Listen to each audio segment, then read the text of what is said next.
6 নম্বরে যে বিষয়টি বলো সেটা হচ্ছে শেখ ইমাম ইবনে বাজ রাহিমাহুল্লাহর ফতোয়া। তাকে জিজ্ঞাসা করা হয় এই মিলাদুন্নবী সম্পর্কে আর মিলাদুন্নবীর ঈদে মিলাদুন্নবী সম্পর্কে। তিনি বলেন সংক্ষেপে তার যে উত্তরটি, লা ইয়াজুজুল ইহতিফাল বিমাউলিদি রাসূল সাল্লাল্লাহু আলাইহি ওয়াসাল্লাম ওয়ালা গায়রি, রাসূলুল্লাহ সাল্লাল্লাহু আলাইহি ওয়াসাল্লামের জন্মবার্ষিকী অথবা অন্য কারো জন্মবার্ষিকী পালন করা জায়েজ নয়। কেন? লিআন্না যাক মিনাল বিদআল মুহদাসা ফিদ্দিন, এটি হচ্ছে দিনে নব আবিষ্কৃত কাজ। কেন নব আবিষ্কৃত? লিআন্না রাসূলুল্লাহ ইয়াফআলহু, কারণ রাসূলুল্লাহ করেননি। ওয়ালা খুলাফা রাশিদুন, খুলাফা আবু বকর, ওমর, ওসমান, আলী রাদিয়াল্লাহু তাআলা তারা করেননি। ওয়ালা গায়রুহুম মিনাস সাহাবাতে, কোন সাহাবী করেন রিদওয়ানুল্লাহ আলাল জামি।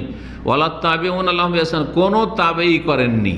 না হাসান বসরি করেছেন, না ইবনে সিরিন করেছেন, না সাঈদ বিন মুসাইয়্যিব করেছেন, কোন তাবেঈ করেননি, কোন সাহাবীও করেননি। তারপরে পরবর্তীকালে এক শ্রেণীর বিদাতিরা এসে এটা শুরু করিয়েছে আর মনে করছে এর মাধ্যমে আল্লাহর সান্নিধ্য লাভ করবে, অথচ এর দ্বারা কখন আল্লাহর সান্নিধ্য লাভ হতে পারে না, যেটা ইসলাম শিখায়নি, যেটা সালাফদের আদর্শ নয়, বরং তারা বড়ই ঝুঁকিপূর্ণ অবস্থায় রয়েছে। বলছে ফিহে খাতারুন আযীম। কেন? এতে রাজন আল্লাহ সুবহান, আল্লাহর উপরে যেন আপত্তি, আল্লাহ তুমি তোমার দিনকে অসম্পূর্ণ রেখেছো, এত সুন্দর ঈদটা তুমি দাওনি, ঈদুল ফিতরে দিয়েছো, ঈদুল আজহা দিয়েছো, আর ঈদুল মিলাদুন্নবীটা তুমি দাওনি। আল্লাহর উপরে যেন এতরাজ, রাসূলুল্লাহ সাল্লাল্লাহু আলাইহি ওয়াসাল্লামের উপর এতরাজ যেন আপত্তি, যে ইয়া রাসূলুল্লাহ আপনি এটা জানিয়ে দেননি কেন আমাদেরকে। নাউযুবিল্লাহ।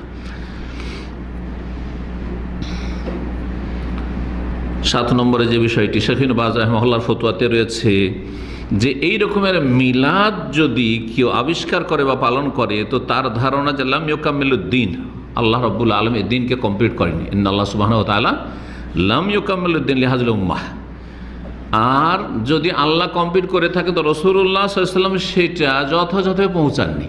হয়তো আল্লাহ ওহী করেছেন, কিন্তু নবী সাল্লাল্লাহু কি করেছেন? ওইটাকে রেখে দিয়েছেন। নাউযুবিল্লাহ।